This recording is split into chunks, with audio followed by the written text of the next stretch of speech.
सभी को मेरा नमस्कार। आज हम पढ़ेंगे, देखो बच्चों, शब्द परिचय के बारे में। इसके बारे में शब्द परिचय के बारे में हमने एक टॉपिक पढ़ लिया। सबसे पहला टॉपिक हमने पढ़ा था वर्ड। इसके बाद हमने पढ़ा अक्षर के वर्ड, यानी हमने सबसे पहले क्या सीखा, संस्कृत की वर्णमाला को सीखा है। यानी सबसे पहले हमने क्या सीखा है, संस्कृत की वर्णमाला को। और आज हम क्या सीखेंगे, शब्द परिचय, यानी शब्दों का परिचय, यानी शब्द कैसे होते हैं, किस प्रकार से वो, कौन से लिंगों में होते हैं, कौन से पुरुषों में होते हैं, कौन से वचनों में होते हैं, कौन से होते हैं वो इकारांत होते हैं, उकारांत होते हैं, गकारांत होते हैं। वैसे हम क्या सीखेंगे आज, शब्द परिचय, यानी शब्दों का ज्ञान हमें होना जरूरी है। जब तक हम शब्दों का ज्ञान नहीं सीखेंगे तब तक हमें पता ही नहीं चलेगा कि भाषा क्या है। इसलिए हमने सबसे पहले वर्ण पढ़ा था, आज अब क्या पढ़ेंगे, शब्द परिचय।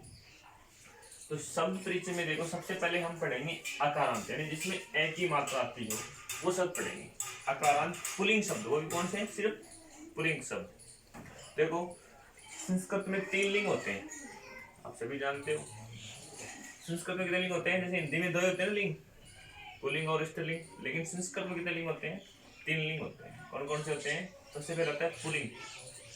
पुल्लिंग में क्या होता है, देखो, यानी कि जिसमें पुरुष जाति का बोध हो, यानी कि पुल्लिंग शब्दों में क्या आएगा, पुरुष जाति का बोध होता है, यानी सिर्फ पुरुषों के बारे में ज्ञान होता है। जैसे बालय, राम है, कृष्ण है, श्याम है, गोपाल है, रावण है, ये शब्द क्या है, सब पुल्लिंग शब्द है। यानी कि पुल्लिंग शब्दों में क्या होगा, पुरुष जाति का बोध, यानी कि पुरुष का बोध। इसके बाद दूसरा लिंग कौन सा है, स्त्रीलिंग। स्त्रीलिंग में क्या होगा, स्त्री जाति के बोध। वे शब्द जो स्त्री विशेष में आते हैं, जैसे बाला, रमा, सीता, गीता, कृष्णा, नीता, ये जितने भी स्त्री वाचक शब्द होते हैं वो क्या कहलाते हैं, स्त्रीलिंग। तीसरा लिंग कौन सा आता है हमारा, नपुंसकलिंग। वे शब्द जिनको हम देख सकते हैं लेकिन ज्यादा महसूस नहीं कर सकते, यानी कि पुरुष जाति और स्त्री जाति को छोड़कर जितने भी शब्द बच गए वो सारे क्या हैं, नपुंसकलिंग हैं। जैसे फलम, पुस्तकम, व्यंजनम, उद्यानम, यानी कि हम इसको पुरुष और स्त्री जाति को छोड़कर जितने भी शब्द बच गए वो सब क्या है, नपुंसकलिंग। संस्कृत में कितने लिंग होते हैं, 3 लिंग होते हैं। कौन कौन से, पुल्लिंग, स्त्रीलिंग और नपुंसकलिंग। सबसे पहले ही बात ये थी कि हमें सबसे पहले शब्द परिचय की सबसे पहले में क्या जानना जरूरी है कि लिंग, कि लिंग कितने होते हैं। तो कितने लिंग होते हैं, 3 लिंग होते हैं। पुल्लिंग में पुरुष जाति का बोध, किसका बोध होगा, पुरुष जाति का बोध, किसका बोध होगा, पुरुष जाति का बोध। दूसरा स्त्रीलिंग, स्त्रीलिंग में क्या होगा, स्त्री जाति का, यानी कि जितनी भी स्त्रियां होती हैं वो सारे क्या नाम है, स्त्रीलिंग। उसमें नदियां भी होंगी वो भी स्त्रीलिंग होंगी, यानी स्त्रीवाचक जितने भी शब्द होंगे वो स्त्रीलिंग भी होंगे, जितने भी पुरुषवाचक होंगे वो पुल्लिंग भी होंगे, और जो बच गए वो किस में होंगे, सारे नपुंसकलिंग में होंगे। जैसे फलम, पुस्तकम, व्यंजनम, उद्यानम, विद्यालयम, वो सब क्या है, नपुंसकलिंग में। तो लिंग कितने होते हैं, 3। उसके बाद देखो, जो शब्द पुरुष जाति का ज्ञान कराते हैं तथा जिनके अंत में ए स्वर आता है, अब हम क्या पढ़ेंगे, अकारांत को पढ़ेंगे सबसे पहले। और किसको, अकारांत पुल्लिंग शब्दों को, यानी सबसे पहले हम क्या पढ़ेंगे, लिंग में पुल्लिंग को पढ़ेंगे हम, वो भी क्या, अकारांत, जिसमें ए की मात्रा होती है। तो जो शब्द पुरुष जाति का ज्ञान कराते हैं, किसका ज्ञान कराएंगे, पुरुष जाति का, तथा जिनके अंत में ए स्वर, स्वर क्या आएगा, ए स्वर आएगा, क्या स्वर आएगा, ए स्वर आता है, ये क्या कहलाते हैं, अकारांत पुल्लिंग शब्द। अकारांत पुल्लिंग शब्द का मतलब क्या होगा, वे शब्द, जैसे ये शब्द है राम, अब इसके अंत में क्या है, मैं है, लेकिन इस मैं में छिपा हुआ क्या है, स्वर, ए छिपा हुआ ना इसमें, क्योंकि देखो मैं एक शब्द होता है वैसे बनता है, मैं में ए है तभी तो मैं बना है, नहीं, हर एक व्यंजन में एक स्वर छिपा होता है ना। ये राम क्या है, इसका उदाहरण है। ये राम शब्द क्या हो गया, अकारांत पुल्लिंग शब्द हो गया, क्या हो गया, अकारांत पुल्लिंग शब्द हो गया। तो क्या कहने का मतलब क्या था कि वे शब्द जो पुरुष जाति का बोध कराते हैं और जिनके अंत में ए स्वर आता है, जैसे राम है, ठीक है, राम है, बालय है, कृष्ण है, यानी कि अंत में क्या आना चाहिए, ए। जैसे रामे में ए है ना अंत में, बाले में ल में ए है, कृष्ण में अण में ए है, श्याम है,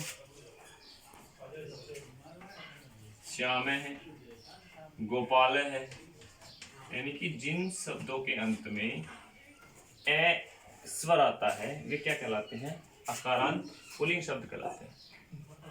तो यानी कि कहने का तात्पर्य क्या हुआ कि वे शब्द जो पुरुष जाति का तो बोध कराते हैं, किसका, पुरुष का, यानी कि मेल पुरुष जाति का बोध कराते हैं, और जिनके अंत में ए स्वर आता है वे क्या कहलाते हैं, अकारांत पुल्लिंग शब्द कहलाते हैं। जैसे राम है, बाल है, कृष्ण है, राम है, बाल है, कृष्ण है, गोपाल है, श्याम है, सबके अंत में क्या है, ए स्वर है। ये शब्द क्या है, अकारांत पुल्लिंग शब्द है।